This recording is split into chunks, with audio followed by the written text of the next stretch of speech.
મહાનગરપાલિકા દ્વારા અખિલ હિન્દ સ્થાનિક સ્વરાજ્ય દિન નિમિત્તે ધ્વજવંદન કાર્યક્રમ યોજાયો હતો। ભારતમાં સ્થાનિક સ્વરાજ્ય સંસ્થાઓ પૌરાણિક કાળમાં અસ્તિત્વમાં હતી। ગ્રામીણ સમૃદ્ધિમાં ગામના વડીલોથી પંચાયત દ્વારા સ્વતંત્રપણે સ્થાનિક પ્રશ્નોનું નિરાકરણ થતું હતું, પરંતુ પરદેશી આક્રમણ અને શાસનને કારણે સ્થાનિક વ્યવસ્થા પર અસર થઈ। પરંતુ હાલની શહેરી સ્થાનિક સંસ્થાઓનો ઉદ્ભવ પણ આ સમય દરમિયાન થયો। વાઇસરોય કાઉન્સિલના સભ્ય શ્રી સેમ્યુઅલ લિયાંગાના 1861-62ના બજેટના ભાષણમાં સૌ પ્રથમવાર સ્થાનિક સેવાઓ સ્થાનિક કરો દ્વારા ઉપલબ્ધ કરવાનો ઉલ્લેખ થયો। ત્યારબાદ 1882માં લોર્ડ રિપનના ઐતિહાસિક ઠરાવ દ્વારા સ્થાનિક કરો, કાર્યો અને જવાબદારીઓ અને સત્તા સહિતની સ્થાનિક સ્વરાજ્ય સંસ્થાઓનો પાયો નખાયો। સ્થાનિક સ્વરાજ્યની સંસ્થાની પ્રેરણા આપનાર સ્વ બર્ફીવાલાએ વર્ષો અગાઉ કરેલા પ્રયત્નોના કારણે દેશની સ્થાનિક સ્વરાજ્યની સંસ્થાઓમાં 31મી ઓગસ્ટના દિવસે સ્થાનિક સ્વરાજ્ય દિનની ઉજવણી કરવામાં આવે છે। સ્થાનિક સ્વરાજ્યની સંસ્થા સ્થાપવાનો હેતુ મૂળભૂત રીતે નાગરિકોને શિક્ષણ આપવાનો, વહીવટી કાર્યક્ષમતા વધારવાનો તેમજ નાગરિક સુવિધાઓ વધારવાનો છે। સ્થાનિક સ્વરાજ્યની સંસ્થા નાગરિક સેવાના કામોમાં તેમજ સામાજિક અને આર્થિક વિકાસમાં મદદરૂપ થાય તે માટે દિન પ્રતિદિન વધુને વધુ કાર્યક્ષમ બની રહ્યું છે। મોટાભાગે નગરપાલિકાઓ તેમજ મહાનગરપાલિકાઓ પ્રાથમિક સુવિધાઓ પૂરી પાડવાનું કામ કરે છે। ભારતભરના સમગ્ર નાગરિકોના સર્વાંગી વિકાસ માટે સ્થાનિક સ્વરાજ્ય કક્ષાની સંસ્થાની સ્થાપના થઈ ત્યારથી આજ દિન સુધી તેના ઉદ્દેશ્યને પાર પાડવા નગરપાલિકા, મહાનગરપાલિકા જેવી સંસ્થાઓ કાર્યરત રહી છે। વડોદરા મ્યુનિસિપલ કોર્પોરેશને સમગ્ર ગુજરાતમાં અને ભારતભરમાં આગવી પ્રતિભા ઊભી કરી યશસ્વી કારકિર્દી પ્રાપ્ત કરી છે। સ્થાનિક સ્વરાજ્યના દિનને ધ્વજવંદનનો કાર્યક્રમ યોજવાનું પ્રયોજન પ્રજાની આશા અને મહત્વાકાંક્ષા તેમજ જન સુખાકારી મહત્તમ રીતે સંતોષાય એ માટે પ્રતિબદ્ધતા વ્યક્ત કરવા માટે છે। આપણે સૌ સાથે મળીને નાગરિકોના હિતમાં અંગત સ્વાર્થ બાજુએ મૂકીને મ્યુનિસિપલ કોર્પોરેશનના કર્મચારીઓ, અધિકારીઓ અને બધા અધિકારીઓ સૌ ભારતની અમૂર્ત આઝાદીનું જતન કરતા સ્થાનિક સ્વરાજ્યના કાર્યને સફળ બનાવીએ અને આ કાર્યમાં જેઓ પોતાની ફરજ જવાબદારીપૂર્વક બજાવે છે એ સૌ ધન્યવાદને પાત્ર છે।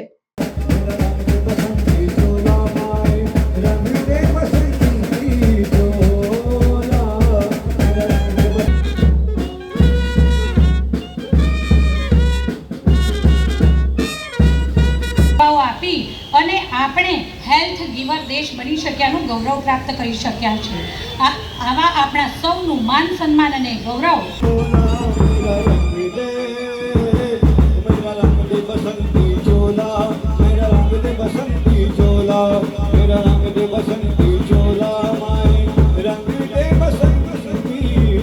અને તેના ધ્વજવંદનના કાર્યક્રમમાં આજે આપણી સાથે ઉપસ્થિત ચેરમેન શ્રી ડૉક્ટર શીતલભાઈ મિસ્ત્રી, સાથી પક્ષના નેતા શ્રી ચંદ્રકાંતભાઈ ભથ્થુ, મારા સૌ સાથી સભાસદશ્રીઓ, પૂર્વ સભાસદશ્રીઓ,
આમ તો સ્થાનિક સ્વરાજની સંસ્થા કહેવાય, પણ અખિલ હિન્દ સ્થાનિક સ્વરાજ દિનની ઉજવણી માટે કોર્પોરેશનની અંદર દર વર્ષે 31 તારીખે આ પ્રોગ્રામ કરવામાં આવે છે।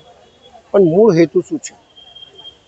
કહેવાય છે કે 1961-62ની અંદર જ્યારે દેશ આઝાદ થયો, 1861-62ની અંદર એક સેમ્યુઅલ લિયાંગે એક વિચાર મૂક્યો કે ભાઈ ગામડાઓને, શહેરની આજુબાજુના લોકોને પણ આનો લાભ મળવો જોઈએ। અને આ લોકોને સત્તા આપવી જોઈએ એવો એક વિચાર થયો અને લોર્ડ રિપને એને અમલમાં મૂક્યો. પણ બરફીવાલા સૌથી વધારે મહેનત બરફીવાલાએ કરી અને સત્તા આપી.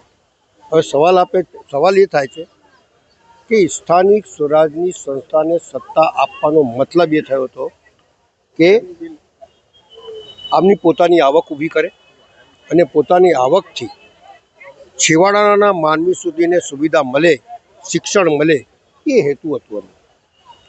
આજ આટલો વર્ષો થઈ ગયા, દરેક પ્રાઇમ મિનિસ્ટર, દરેક મુખ્યમંત્રી અને દરેક નેતાઓએ એક પછી એક પ્રયત્નો ચાલુ રાખ્યા.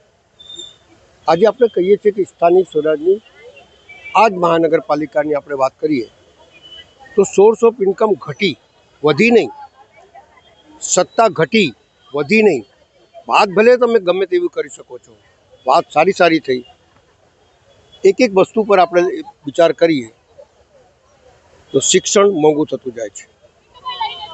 7 કરોડ રૂપિયાનો બજેટ આજે 160 કરોડ રૂપિયા પર પહોંચી ગયો. 1,34,000 વિદ્યાર્થીઓની જગ્યા ફક્ત 40,000 વિદ્યાર્થીઓ થઈ ગયા. તો સંસ્થા સારી ચાલી છે કે ખરાબ ચાલી છે? સર સયાજીરાવ ગાયકવાડે આપેલી આજવા સરોવરની ભેટ, જે વગર વીજળીએ અહીંયા પાણી આપતું હતું. વડોદરાની અંદર 3 ટાઈમ પાણી 180 રૂપિયામાં ત્રીજા માળે ચડતું હતું. આજે ગંદુ પાણી બી મળે છે, પાણી બી નથી મળતું અને ઘણી ફરિયાદો આવે છે. ડ્રેનેજો ઉભરાય છે, ઘણી જગ્યાએ લાઇટ છે, ઘણી જગ્યાએ નથી. લાઇટ સારી છે પણ ઘણી જગ્યાએ નથી. તો એનું હેતુ શું હતું? આ ફાયર બ્રિગેડની અંદર જે કૌભાંડો થયા એ હેતુ હતો? દરેક ટેન્ડર ઊંચો આવે એ હેતુ હતો? શું હેતુ હતું? આપણે ખબર નહીં હોય કે કોંગ્રેસના શાસનમાં સૌથી પહેલાં જો સ્થાનિક સ્વરાજની સંસ્થાનો પંચાયતી રાજ જો શરૂ કર્યું હોય તો રાજીવજીએ કર્યું. મહિલાઓ જે ઘૂંઘટમાં રહેતી હતી, મોઢું ઓળતો છે, જેમનું મોઢું કોઈ જોઈ શકતા નહોતા, એની વેદના કોઈ સાંભળનાર નહોતો, રાજીવજીએ રાજકારણની અંદર 33% ભાગીદારી આપી. સ્થાનિક સ્વરાજની સંસ્થાને મજબૂત કરવા માટે ઠાકોરભાઈ જેવા વડોદરા શહેરની અંદર જે ગેસ લાયા, ટ્યુબલાઇટ લાયા, એ અને પોતાની સોર્સ ઓફ ઇન્કમ પેદા કરવા માટે આ બધું આપી દીધું. તો મજબૂત થઈ કે ઘટી? સવાલ એ છે. પાણી એક ટાઈમ થઈ ગયું. હવે તમે વિચાર કરો, સ્થાનિક સ્વરાજની સંસ્થાઓને તમે મજબૂત નહીં કરો અને વાયવાય લૂંટો. એક પ્રધાનમંત્રી નહીં, દરેક પ્રધાનમંત્રીએ કામ કર્યું, દરેક તમારા મુખ્યમંત્રીએ કામ કર્યું છે. તો ઘડી વખાણ નહીં કરો, પ્રેક્ટિકલ ઉતરો કે આપણે શું કર્યું છે, શું મેળવ્યું છે અને શું ગુમાવ્યું છે. તો ગુમાવ્યું બહુ છે. અધિકારીઓનું શાસન થઈ ગયું, કોન્ટ્રાક્ટરો દાદાગીરી કરતા થઈ ગયા અને તમે કહો છો કે અમે બહુ સારું કામ કરી રહ્યા છે. એટલે મારું માનવું છે વાહવા તો કરી જ રહ્યા. વાહવા તો દરેક વસ્તુમાં થાય છે, એક વસ્તુ નહીં, દરેક વસ્તુમાં વાહવા થાય છે. આ તમે જોઈ લો, પતરા કોરોના કાળની અંદર પતરા કૌભાંડ 5 વર્ષથી બંધ હતું ને ફરી લઈને આવ્યા. કોના લીધે લઈને આવ્યા? કોના સાથે લઈને આવ્યા?